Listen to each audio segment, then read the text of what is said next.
I scaled my marketing agency from $0 to $200,000 a month in recurring revenue in less than 2 years, since starting it at the beginning of 2024. While that might sound impressive on the paper, I agree, and I'm definitely very grateful for all of the things that I have been able to accomplish, and the lessons that I have learned, and the person that I have become over the last 2 years.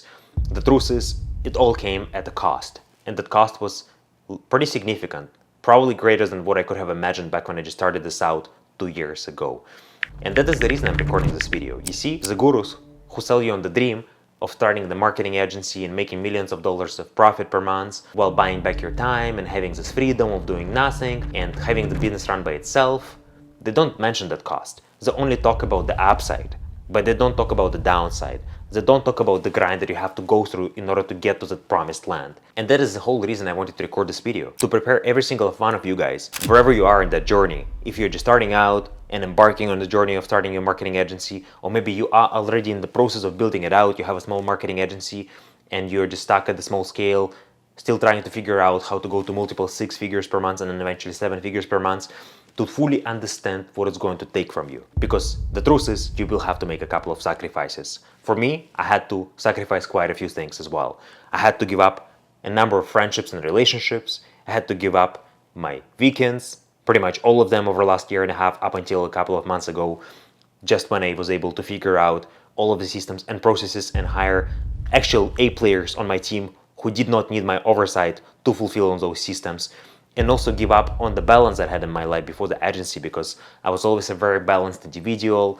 I was able to dedicate more time to my wife, to physical activities that we were doing together. And over the last 2 years, as I was building out this agency, our relationships, I wouldn't say necessarily suffered, but I have been able to spend significantly less time with her because I was always prioritizing business. Anything and everything that would help to move the needle forward when it comes to the business growth and the agency growth, and deprioritizing anything else in my life, including the relationships, which in the hindsight I regret. But my wife was very supportive and she understood what I was doing this for the greater purpose for both of ourselves, and I'm very grateful to her for this. But I did not want to make the sacrifice. Going back, I'm not sure if I would have made it. I don't know, it's hard to say, because I have already gone through this.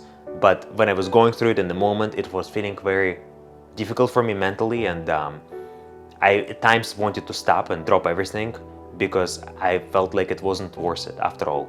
It wasn't worth putting in all of those hours while seeing very little return on my investment in time and energy. So in this video, I just wanted to quickly talk about what my business partner and I have done in order to go from 0 to 200,000 a month in revenue without any fluff, any sugarcoating, any bullshit, or any lifestyle marketing tricks that gurus are using on you in order to make you buy their courses. Gurus like to talk about the freedom of running the agency. But the truth is, before the freedom comes, the systems come first. Like I already said, gurus like to preach the 4-hour work week by Tim Ferriss.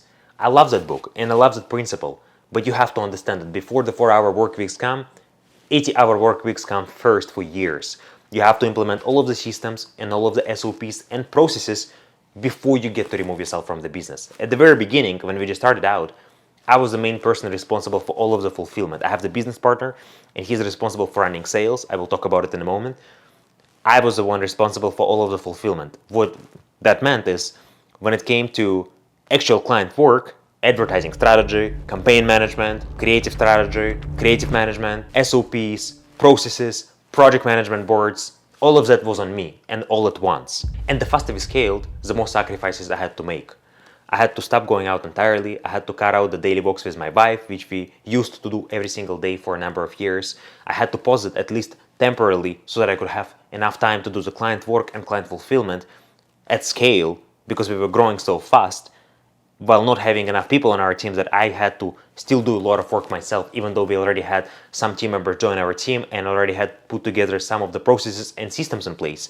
I still was like a hamster at the wheel doing some of the client work myself, actually a big chunk of the client work myself, because the team members we had, even though they were great, I wasn't making them work past 8 hours per day because they were not getting paid to work past hours per day. So I had to support them a number of times for many, many months before we were able to build out a bigger team over time, as we were continuing to scale and as we had more resources to bring on A players in our company who were able to follow those systems and processes that I have developed over time without my micromanagement over them.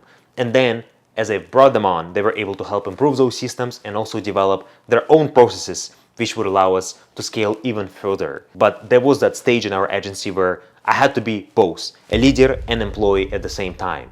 So the lesson here is, if you are the fulfillment backbone like I was in our agency, scaling does not feel like a freedom. It will feel like a survival mode, because you will have to be the one producing all of the client's results and providing all of the fulfillment.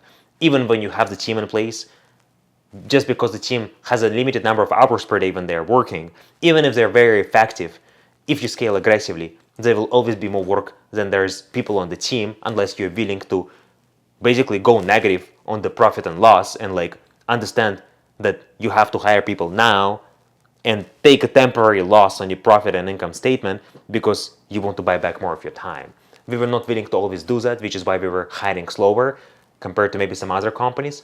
But this has allowed us to preserve more capital in the company and never stress about going out of the business should we lose half of our clients overnight. Luckily, I've had the business partner, my co-founder, who was focused solely on sales and technical side of the business, which meant that I could remove myself entirely from that and go all in on the fulfillment. But that also meant that I was, again, the sole person responsible for the development of all of the systems and processes for the fulfillment team, and I also was responsible for the hiring of that fulfillment team over time, because I was the one who knew which roles needed to be hired, and I knew what job would need to be done by those people when they join our company in order to provide excellent client service, customer service, and excellent results for our customers, so we could retain them for a long time and not churn them. That included anything from creative strategy to video production to image ad production to campaign fulfillment to many other areas of the client fulfillment side of the business, all of which had to be developed by me because I was the one focusing on that area of the business.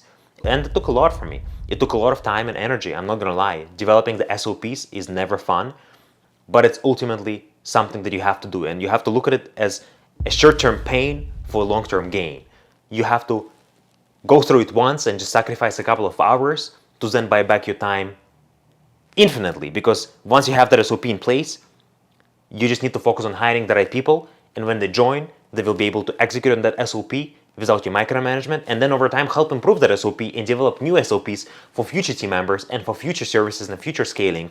So again, the way I look at it is, even though I hated doing it, it was a necessary evil, and you will have to do that as well if you eventually want to remove yourself from the business. That is also what has allowed us to go from pretty much 5 to 10K per month to over $200,000 a month in revenue over the last couple of months. Without those systems in place and without focusing on hiring and delegation to A players, we would have never been able to accomplish that scale. And the way we are planning to go to 7 figures per month and beyond is by continuing to double down on the development of SOPs, and by continuing to double down on hiring more A players and expanding our sales team with automated process. To quickly summarize what I've just rambled about over the last couple of minutes, because I think I'm already going on for a little while, this is the main takeaways you can apply effective immediately in your agency and hopefully save years of your life, because you wouldn't have to go and make the same mistakes that we have made in our agency. Number one, start building systems and processes before you chase more clients.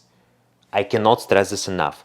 Try to prioritize development of SOPs before you go and acquire a whole bunch of clients, so that when you have those clients onboarding with you, you don't start hating your life and fucking becoming a slave in your agency because you have to do the fulfillment. Otherwise, you're going to churn those clients, and not only will you churn them, but you're also going to have a shitload of negative reviews, and those clients might go around the industry and start telling how you're literally lying to them during the sales process because you promised them one thing and you're providing them entirely different thing during the onboarding and fulfillment process. So I beg you to please start developing systems and processes before you acquire more clients. It will save so much of your time and energy and mental capital when you continue scaling to new levels you cannot imagine. It's going to be something that, again, you will have to do once, and you will have to suffer through and sacrifice a couple of hours, days, weeks of your time to produce those SOPs, to then buy back years of your lifetime back. Hiring earlier than needed.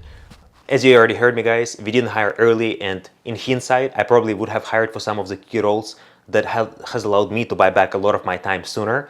But the point in case is, we were not able to bring those people on sooner because those roles were costing us a lot of money, and I knew that in order to get the real A players, it would cost us at least 6 figures because again, we are hiring for those roles only from the English native speaking countries like United States and Canada or Europe, and to hire people there, it would cost us a lot more money than from the third world countries. So something to keep in mind is try to hire earlier, but keep the balance between hiring when needed and hiring when you just want to hire, if that makes sense. Like only hire the roles that you actually need to fulfill for, and then if you can still do something yourself and you understand that maybe that you want an A player in that position, but you cannot hire them yet because you don't have enough capital, try to do it yourself at least for a few more months and scale the agency a little bit more, get more capital going, and then bring those people on.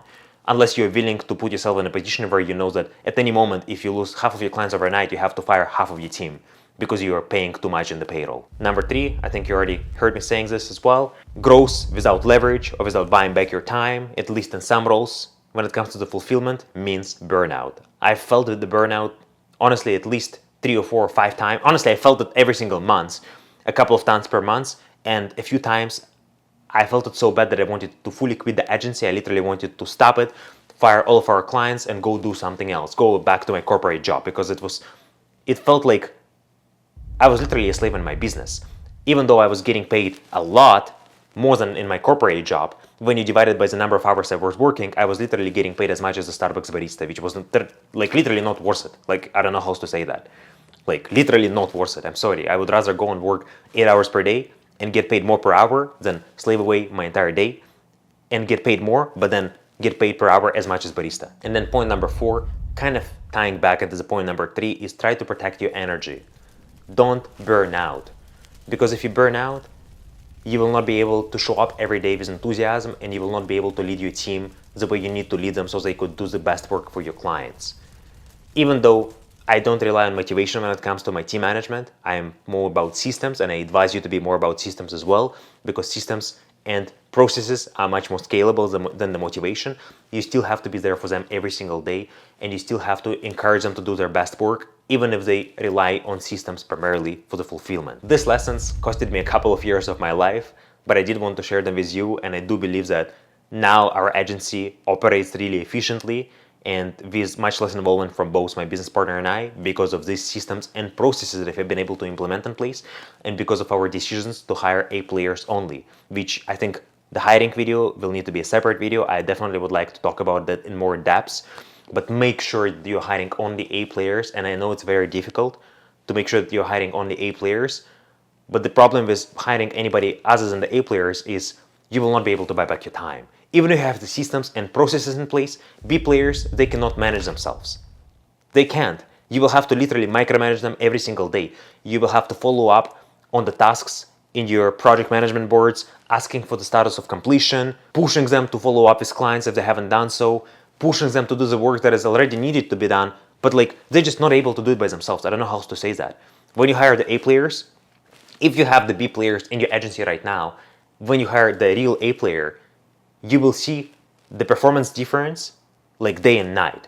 It will be so visible to you that it will open your eyes to how much you were literally losing on and missing out on by not hiring A players sooner and not firing your B players sooner as well. Now, I know that a lot of you guys potentially already agency owners, maybe you already have an agency that makes 20, 30, 40, even maybe 50K per month. Congratulations on your success. Something I want to mention is, while I despise the course sellers and I don't look at myself as a course seller, my business partner and I are probably going to release a mentorship program, and I want to emphasize the word mentorship because it's not going to be the course. We're not dropping no fucking course.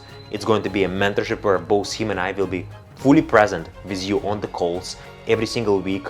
We will be dedicating a lot of time and resources and energy to helping you succeed, and we will share all of our systems and processes that we have been able to implement in our agency to get to where we are today. If that is of interest to you, please DM me on Instagram. I don't have any fucking list or anything like that. I'm not a guru. I just honestly just want to help fellow agency owners to save their mental bandwidth and to save them the years of stress that we have gone through. I'm literally having the gray hair on each side of my head now because of the stress that I have gone through over the last 2 years. Yeah, it sucks, but it is what it is, part of the game. And we will be dropping the mentorship where we will be teaching you everything we know and helping you to get to where we are today by literally hand-holding you through that process. Which is why it's going to be the mentorship, it's not going to be the course. I don't think we will be going past maybe max 10 people in one cohort, and one cohort probably will be lasting for like entire quarter, 3 months.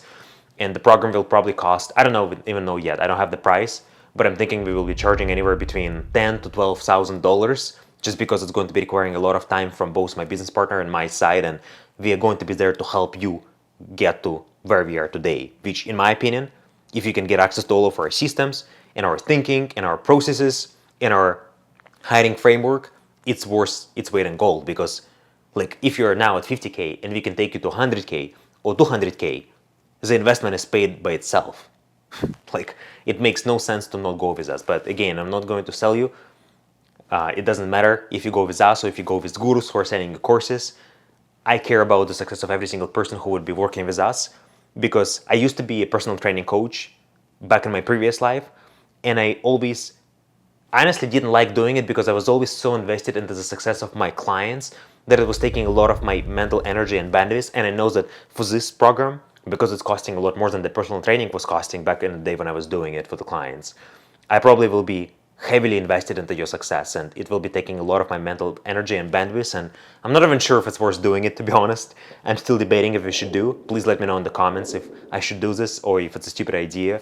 And if you're interested, please, like I said, direct message me on Instagram, and then we will be working on developing the program for mentorship over the next month or so, and then we will probably drop something in December or January, and then we will be onboarding our first cohort, I think in January. Probably, like I said, 10 people at most, no more than that. I think we can end the video here. I'm sorry for rambling for so long. It's been a while since I've been posting on YouTube. The video is definitely not ideal, I'm sorry, but I was trying to do my best, and it's already late night, it's been a long day, so I apologize if I was rambling some nonsense. I'll see you guys in the next video, and thank you for watching.